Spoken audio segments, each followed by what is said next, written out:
आगे आए और माजरत मकबूल पेश करें।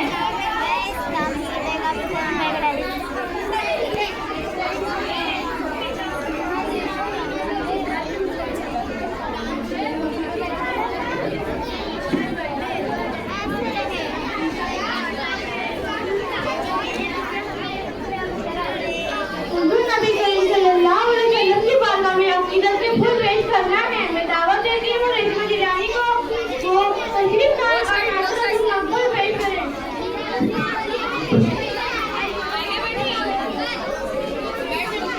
अस्सलाम वालेकुम व रहमतुल्लाहि व बरकातुहू।